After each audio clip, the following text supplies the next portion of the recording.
Comentários bíblicos são excelentes ferramentas para auxílio na compreensão e aplicação das Escrituras Sagradas. E quando falamos de comentário bíblico, convém atentar para o fato de que há vários tipos de comentários. Existem os comentários devocionais, que são mais voltados para a aplicação pessoal. O autor se propõe a tirar a passagem e ensinar você a aplicar na sua vida. Esses são os comentários devocionais.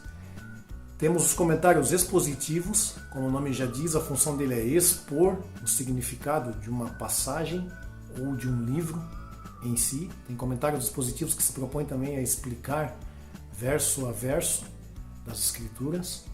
E temos os comentários exegéticos. Esses são os três principais. Tá? Temos outras vertentes, mas os exegéticos são uma pegada mais acadêmica. Vão lá no original da palavra, pesquisam a minúcia do significado, o que o autor quis dizer para os seus leitores originais, procuram ver a questão sociocultural, em como estava inserido aquele termo, o que queria dizer para os leitores originais, uma pesquisa mais aprofundada, geralmente nas línguas originais. Talvez seja de uma pegada mais acadêmica, né? Você tem que ver o que melhor se encaixa para você. É claro que o Espírito Santo ainda é e sempre será fator fundamental para a compreensão das Escrituras.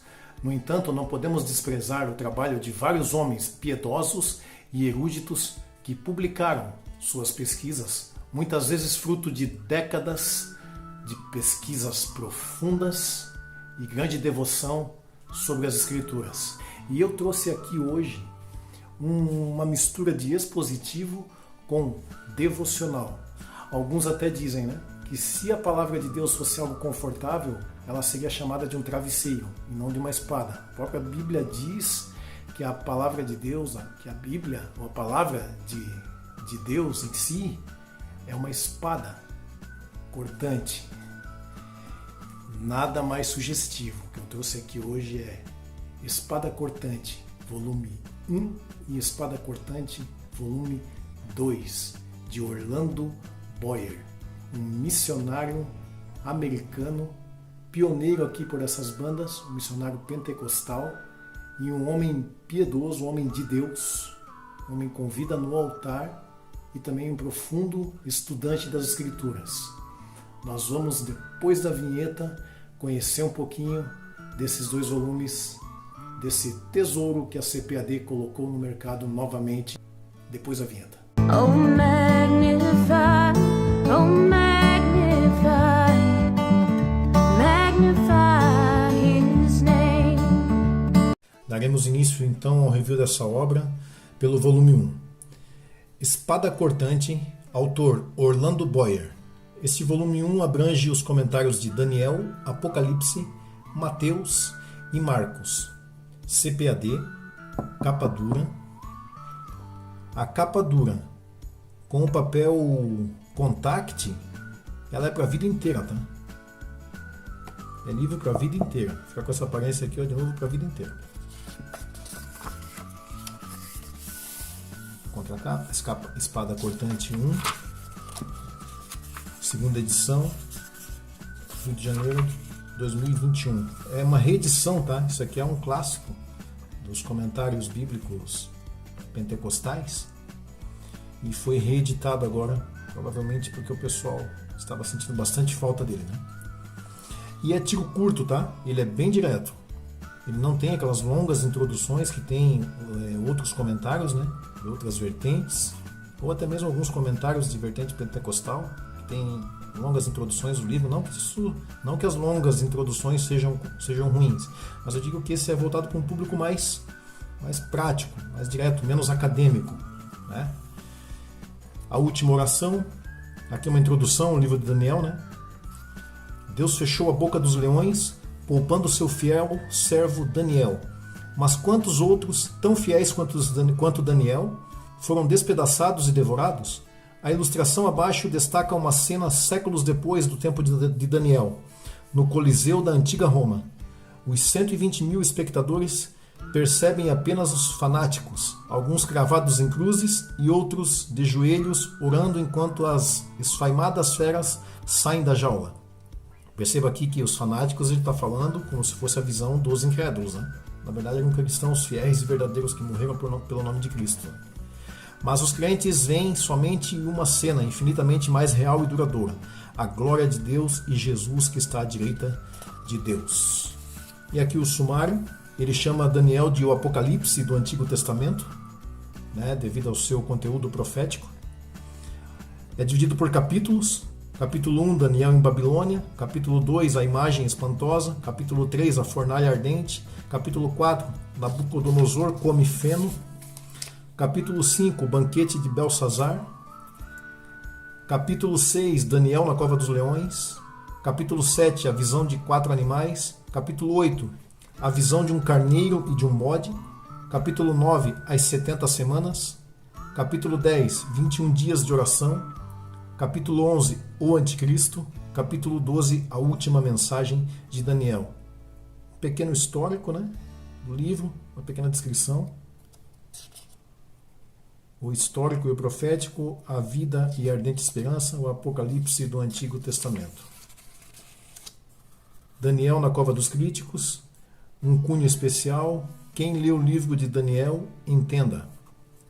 Ele fala sobre a incredulidade, né, que o livro de Daniel foi muito atacado devido à exatidão de suas profecias.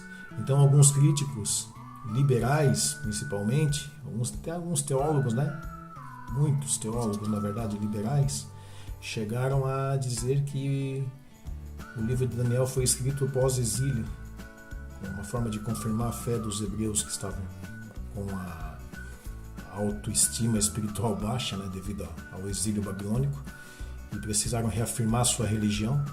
Então escreveram o livro de Daniel já como história contada e não como profecias, devido à assombrosa precisão com que Daniel previu, né, o levantamento, a ascensão e a queda dos reinos deste mundo, né? E também previu ainda a profecia que ainda se cumprirá, que chegará um reino que não poderá ser destruído, né? Que é o reino do Senhor Jesus Cristo. Separei aqui só um trechinho para vocês sentirem como é o estilo, né? A pegada do autor, né? Ele é simples, eu acho ele simples, porém não simplório, entende? Eu não gosto de falar assim, ele é para iniciante, porque denota assim, sei lá, ele que desvaloriza a obra, né? Ele é para pessoas que não têm muito viés acadêmico e querem alguma coisa assim mais prática. Serve pra gente tranquilamente. Tiro bastante proveito deles aqui para as minhas pregações, porque a gente fala para um público que não é acadêmico. Então não adianta chegar lá e falar difícil e ninguém entender. E o que me chama a atenção é a espiritualidade. Orlando Boyer era um homem muito espiritual. Então vale a pena a gente escutar esses homens e lê-los, né? Por exemplo aqui, o sonho revelado em um culto de oração. Quando o rei Nabucodonosor, só para contextualizar vocês, eu vou ler um pedacinho aqui, tá? Quando o rei Nabucodonosor teve um sonho, ele chamou os magos da Babilônia, ele não se lembrava do sonho. E ele queria que os magos se lembrassem do sonho por ele e ainda interpretassem o sonho. E eles, obviamente, não puderam fazer isso. Então, o rei Nabucodonosor decretou que eles seriam mortos. Seus imprestáveis, né? Vocês vão ser mortos. Vocês não servem para nada. Vou mandar matá-los, inclusive Daniel, que era tido como um dos sábios da Babilônia. Ele e os seus 3 amigos, né? Ananias, Misael e Azarias. Todos judeus. Então Daniel pediu um tempo para Arioque, né? Que era o encarregado do rei, que ia executar as ordens do rei, pediu de matar os sábios, né? Ele pediu um tempo que ele ia buscar Deus em oração e ia responder o sonho do rei. Então ele foi lá com os seus amigos judeus, também o Ananias, o Misael e o Azarias, e foram orar, buscar a direção de Deus. E aí ele conta aqui, né? Ele conta o que aconteceu, capítulo 2, versículo 16 ao 23. Nós vamos ler esse trecho aqui que conta essa parte, tá? E Daniel entrou e pediu ao rei que lhe desse tempo para que pudesse dar a interpretação. Então Daniel foi para a sua casa e fez saber o caso a Ananias, Misael e Azarias, seus companheiros. Veja, eu estou lendo a Bíblia, tá? Daniel capítulo 2, versículo 16 ao 23. Tá? Eu já li o 16 e 17 e vou ler o 18.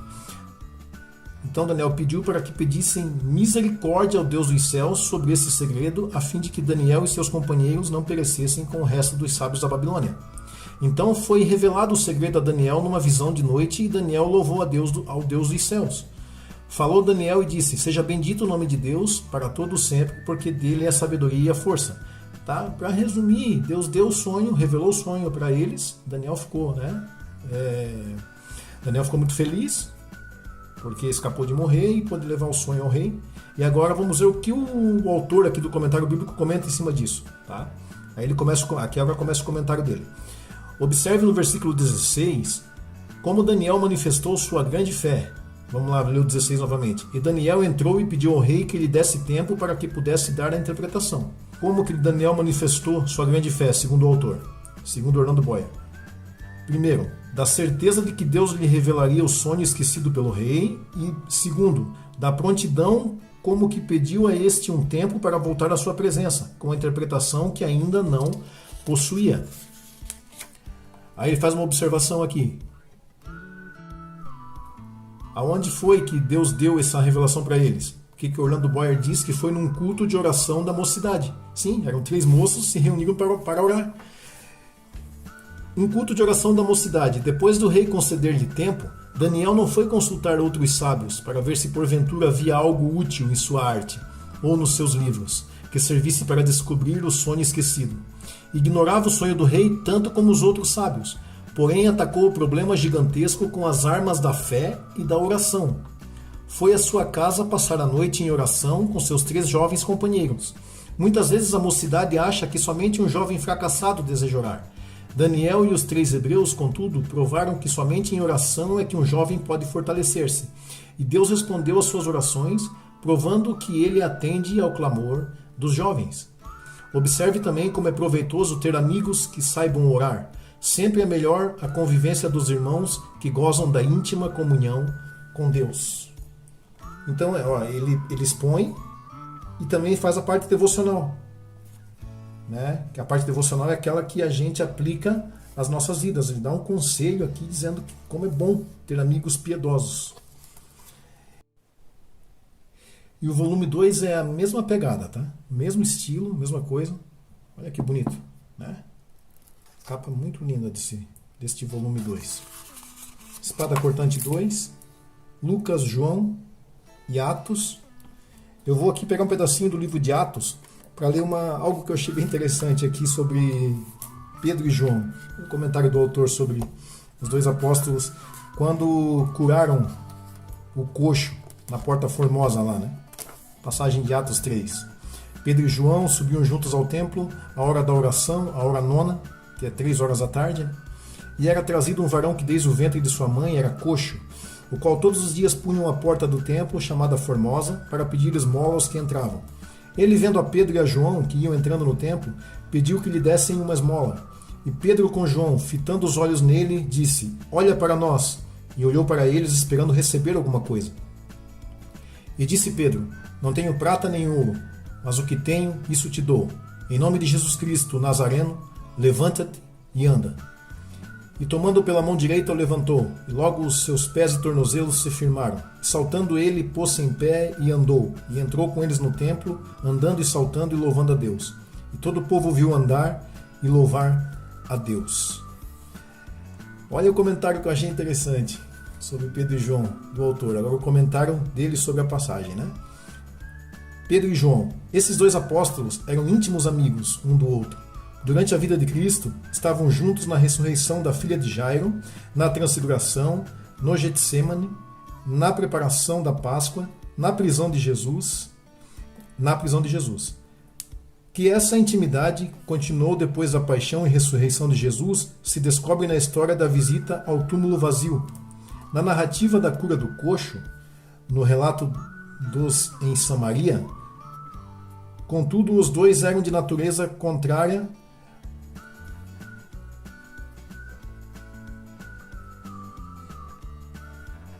Na narrativa da cura do coxo, no relato dos de em Samaria. Contudo, os 2 eram de natureza contrárias. o grande característico de João era seu amor, o de Pedro era sua visão prática. João era calmo, sempre refletindo antes de agir. Pedro era precipitado. A grande vantagem em procurarmos a companhia dos irmãos de natureza contrária à nossa. Os crentes primitivos, sendo judeus, realizavam seus cultos em uma das câmaras do templo. Então a gente vê aqui que ele fez uma análise da personalidade deles, né? Pedro sanguíneo, João fleumático, né? Na linguagem da psicologia.